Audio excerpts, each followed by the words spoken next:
The Land of Poets' Pride.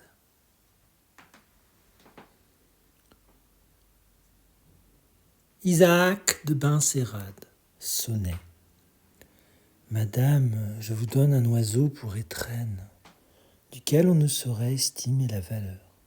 S'il vous vient quelque ennui, maladie ou douleur, il vous rendra soudain votre aise et bien saine. Il n'est mal d'estomac, colique ni migraine, qu'il ne puisse guérir, mais surtout, il a l'heure que contre l'accident de la pâle couleur, il y porte avec soi la drogue souveraine. Une dame le vit dans ma main l'autre jour, qui me dit que c'était un perroquet d'amour. Et dès lors m'en offrit bon nombre de monnaies. Des autres perroquets ils diffèrent pourtant, car eux fuient la cage et lui, il l'aime tant qu'il n'y ait jamais mis qui n'en pleure de jouer.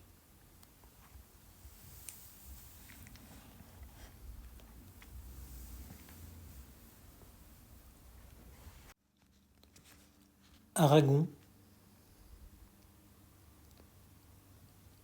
Elles dorment n'importe où, les voitures. Elles dorment bout à bout, les yeux en face des trous, quelque part dans la nature. Comme nous, infortunés, les voitures. Des nuits, des mois, des années, comme nous abandonnés. Dans la rue à l'aventure, toute la ville est leur camp. Les voitures. Elles sont là jusqu'à quand, le long des trottoirs, par camp, brebis sans chien ni pâture. À quoi songent-elles tant? Les voitures, trouvent-elles quand sait-on le temps court ou le temps long, et la vie à leur pointure? Elles pourraient, c'est certain, les voitures, en dire jusqu'au matin des histoires de putes. Quelle tueur. Elles savent mieux que nous, les voitures. Pourquoi les sages sont fous, les hommes sont fonds, des loups, les anges des pourritures. Qu'est-ce qu'elles en diraient? Les voitures. Pour ce qu'on leur paierait, elles gardent leurs secrets, même lorsqu'on les torture. Les voitures. Le cœur jeté. Chanson d'homme sourd qui marche la nuit. Enfant de l'amour, couleur de la pluie. Votre lèvre est pâle, votre main s'appuie, faute d'une épaule, sur le bord d'un puits. Faute d'un asile, sans ombre après vous, faute d'un azur et sans garde-fou. Chanson de l'aveugle qui cherche un oiseau de ses doigts agiles dans le ciel des mots, où rien ne s'allume que des plaisirs fins. Lui pour qui les femmes ne sont que parfums. À la mer étale, il va les pieds nus par les rosées étoiles qu'il n'a pas connues. Et toi, la plus triste, muette chanson, langue ni musique, à peine frisson, celui qui tu berces ne sait pas comment il s'endort à force, et si tu lui mens, chanson sans mémoire, amour imité, comme un vin sans boire, comme un cœur jeté.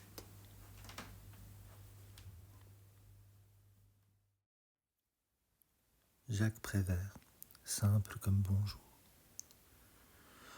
L'amour est clair comme le jour, l'amour est simple comme bonjour, l'amour est nu comme la main, c'est ton amour et le mien. Pourquoi parler du grand amour? Pourquoi chanter la grande vie? Notre amour est heureux de vivre et ça lui suffit. C'est vrai, l'amour est très heureux et même un peu trop, peut-être.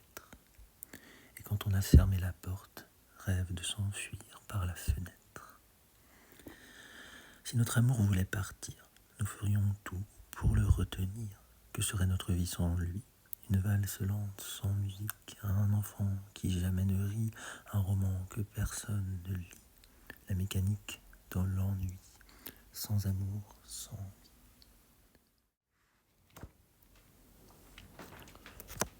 vie. les feuilles mortes.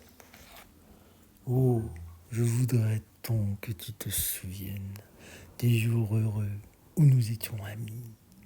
En ce temps-là, la vie était plus belle et le soleil plus brûlant qu'aujourd'hui. Les feuilles mortes se ramassent à la pelle. Tu vois, je n'ai pas oublié, les feuilles mortes se ramassent à la pelle. Les souvenirs et les regrets aussi, et le vent du nord les emporte dans la nuit froide de l'oubli. Tu vois, je n'ai pas oublié la chanson que tu me chantes. C'est une chanson qui nous ressemble. Toi, tu m'aimais et je t'aimais, et nous vivions tous deux ensemble. Toi qui m'aimais et que j'aimais. Mais la vie sépare ceux qui s'aiment tout doucement, sans faire de bruit. Et la mer efface sur le sable le pas des âmes désunies. Les feuilles mortes se ramassent à la pelle, les souvenirs et le gré aussi. Mais mon amour silencieux et fidèle sourit toujours et remercie la vie. Je t'aimais tant, tu étais si jolie. Comment veux-tu que je t'oublie? En ce temps-là, la vie était plus belle et le soleil plus brûlant qu'aujourd'hui. Tu étais ma plus douce amie, mais je n'ai que faire des regrets. Et la chanson que tu chantes, toujours, toujours je l'entends. C'est une chanson qui nous ressemble.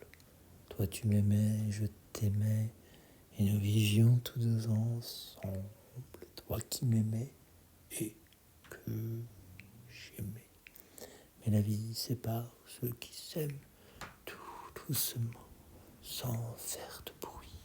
Et la mer efface sur le sable des âmes.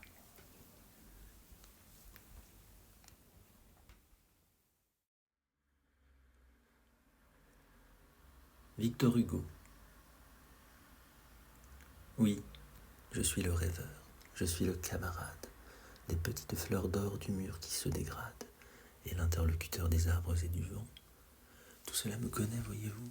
J'ai souvent, en mai, quand de parfum les branches sont gonflées, des conversations avec les giroflées. Je reçois des conseils du lierre et du bleuet. L'être mystérieux que vous croyez muet sur moi se penche et vient avec ma plume écrire. J'entends ce qu'entendit Rabelais. Je vois rire et pleurer et j'entends ce qu'Orphée entendit. Ne vous étonnez pas de tout ce que me dit la nature au soupir ineffable. Je cause avec toutes les voix de la métempsychose avant de commencer le grand concert sacré. Le moineau, le buisson, l'eau vive dans le pré, la forêt basse énorme, et l'aile et la corolle. Tous ces 12 instruments m'adressent la parole. Je suis l'habitué de l'orchestre divin. Si je n'étais songeur, j'aurais été Sylvain. J'ai fini grâce au calme en qui je me recueille, à force de parler doucement à la feuille, à la goutte de pluie, à la plume, au rayon, par descendre à ce point dans la création. Cet abîme où frissonne un tremblement farouche, que je ne fais plus même envoler une mouche. Le brin d'herbe vibrant d'un éternel émoi s'apprivoise et devient familier avec moi. Et, sans s'apercevoir que je suis là, les roses font avec les bourdons toutes sortes de choses. Quelquefois, à travers les doux rameaux bénis, j'avance largement ma face sur les nids, et le petit oiseau, l'air inquiète et sainte, n'a pas plus peur de moi que nous n'aurions de crainte, nous, si l'œil du bon Dieu regardait dans nos trous. Le lys prude me voit approcher sans courroux, quand il s'ouvre au baiser du jour. La violette la plus pudique fait devant moi sa toilette. Je suis pour ses beautés l'ami discret et sûr, et le frais papillon libertin de l'azur, qui chiffonne gaiement une fleur demi-nue. Si je viens passer dans l'ombre, continue, et si la fleur se veut cacher dans le gazon, il lui dit « Es-tu bête? Il est de la maison. » Les Roches, août 1835.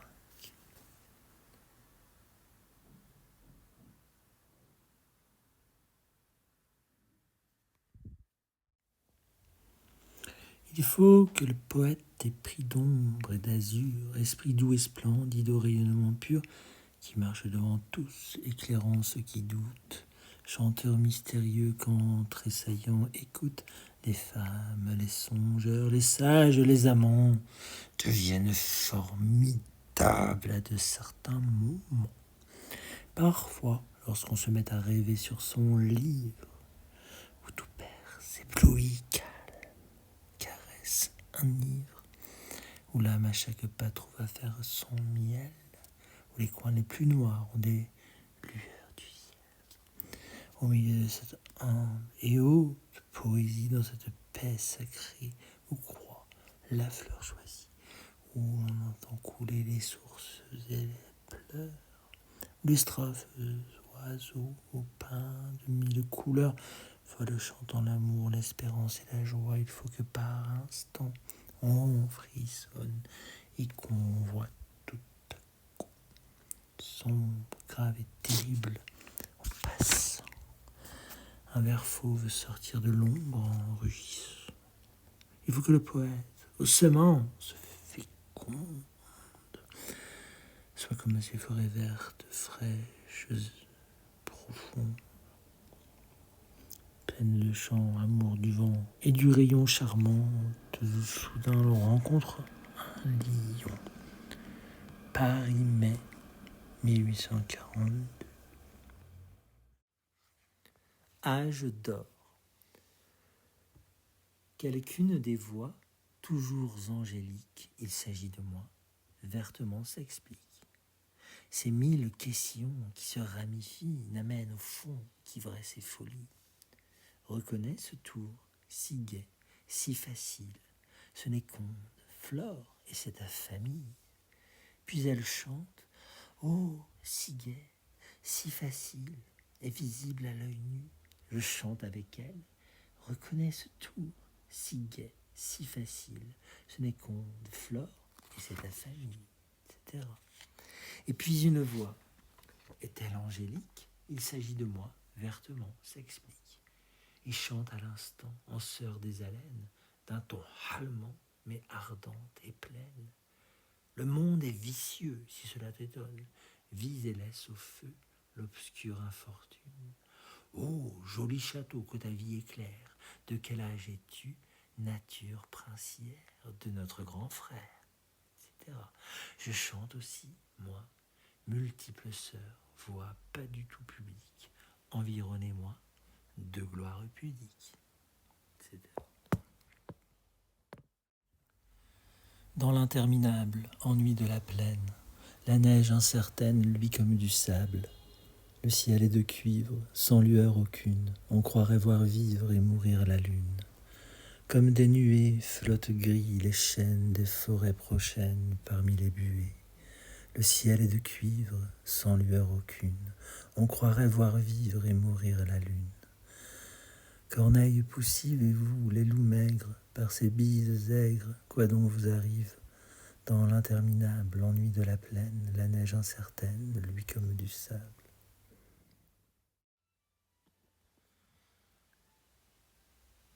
David Nietzsche. Chérie, c'est tout ce qui me passionnerait en ce début de millénaire. Tu connais mon enthousiasme pour la découverte des nouvelles espèces. Eh bien, je voudrais bien observer pour une fois une espèce connue, non plus selon le caractère raciste de la race, pour laquelle elle lutte à sa manière, mais pour ses caractères de race. Autrement dit, pour les traits de race qui la caractérisent et qu'elle accepterait enfin d'exposer socialement dans l'étendue de ses pouvoirs, décelables et visibles à condition de se tenir à la bonne distance. C'est toujours subjectif, ces choses-là, moyennant une imprégnation somme toute très rentable en termes de temps et d'investissement de soi. Les manifestations culturelle de ces caractères de race serait un marqueur fort de ce qui la fonde et nous parlerait d'elle avec un luxe et un naturel confondant de détails cruciaux pour l'admirer une dernière fois. Une dernière fois, car tu connais ma thèse, chérie, ce phénomène, l'exposition principalement non raciste des archétypes et des fatalités d'une race sociable, les caractères de race ne s'observent ainsi, cultivés et ouverts aux observations du monde antique que lorsque la race explose en masse pour disparaître irrémédiablement en peu de générations.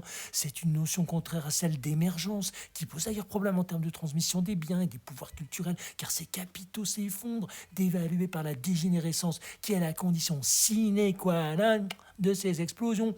Vice, passion, névrose, perversion, brutalité, fiction, tous les échelons taxinomiques de son vrai et de son faux, cris et j'en passe, une race se prête, plus volontiers parce que la conscience y prend une place prépondérante, à l'étalage consentant de ces variations et des constantes de caractère qui l'organisent et l'ont perpétué jusqu'au final.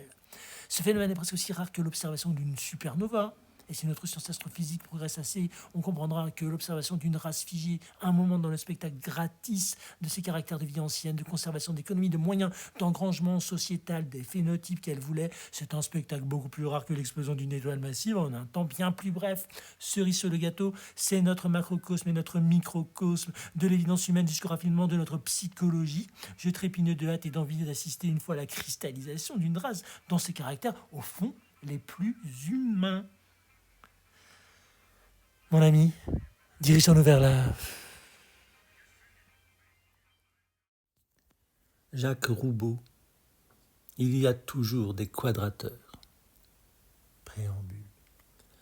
Et il y a toujours des quadrateurs malgré Lindemann et sa démonstration de la transcendance de Pi en 1881.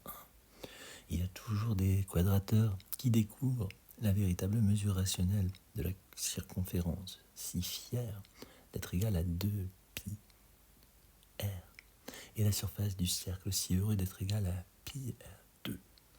Le plus remarquable quadrateur fut peut-être Edward Johnston Goodwin. Edward Johnston Goodwin était docteur à Solitude, Indiana. Pendant la première semaine de mars 1888, l'auteur reçut surnaturellement la connaissance de la mesure exacte du cercle. Et nulle autorité dans la science des nombres n'a pu expliquer comment avait été obtenu ce résultat. S'étant assuré le copyright dans la totalité des pays civilisés, l'auteur convainquit Taylor E. Record, son représentant local dans l'Indiana, de présenter devant la Chambre qu'il représentait honorablement un projet de loi rendant définitive et légale la valeur de la mesure du cercle, qui avait été supernaturellement révélé au docteur Goodwin. Et le 18 janvier 1897, fut amené devant la Chambre des représentants de l'État, le House Bill number 2046, légalisant le résultat de l'éminentissime quadrateur. Mais les ennemis de l'honorable Taylor E. Record et de son protégé Goodwin, trouvant que quelque chose ne tournait pas rond dans le cercle, obtinrent le renvoi du House Bill number 2046 devant le comité des marais, espérant par cette manœuvre pour résultat, comme l'écrivit l'un d'entre eux avec une joie mauvaise dans le journal de langue teutone de l'Indiana, de donner à la découverte du quadrateur une sépulture digne d'elle et de son auteur. Or, le comité des marais s'étant défaussé prudemment sur la commission éducative de l'Indiana, celle-ci recommanda de valider le résultat. En conséquence de quoi, le 2 février fut adoptée dans l'enthousiasme en première lecture la loi favorable quadrateur. Il avait résolu l'énigme ancestrale du cercle, confirmé le 5 du même mois en deuxième lecture et devant l'importance indéniable de la question. Les règles ordinaires de la ratification momentanément suspended. La troisième lecture favorable eut lieu le même jour. La loi s'en alla alors devant le Sénat, dans sa majorité favorable à l'auteur. Tous les obstacles semblaient s'être levés devant le dompteur du cercle. pour la première fois dans l'histoire de l'humanité, grâce au génial quadrateur, la vraie valeur de pi allait avoir pour cours légal celui désigné par l'auteur de cet importantissime résultat, Goodwin, au moins dans l'Indiana. Hélas, la méchante rumeur et l'air de la calomnie s'étaient fait entendre des représentants de la science officielle et dans l'Indianapolis Herald, un misérable professeur de mathématiques de l'université de Chicago émit des doutes sur le résultat et les qualifications de son auteur Goodwin, quadrateur. Intimidé, le Sénat de l'Indiana décida de remettre à plus tard la ratification du House Bill No. 2046, qui ne vit jamais le jour de la promulgation de la vraie valeur de la mesure du cercle. Envoi ou postambule. Mais le docteur Goodwin ne mérite pas seulement la gloire posthume pour avoir presque obtenu un cours légal pour pi. L'examen du texte de la loi révèle une originalité encore plus profonde. Goodwin ne propose pas, en effet, pas moins de 4 valeurs différentes de la mesure du cercle au cours de sa démonstration, successivement 4, 256 que divise 81, 16 racines de 2 que divise 7, valeur qu'il considère rationnelle, et enfin 160 que divise 49.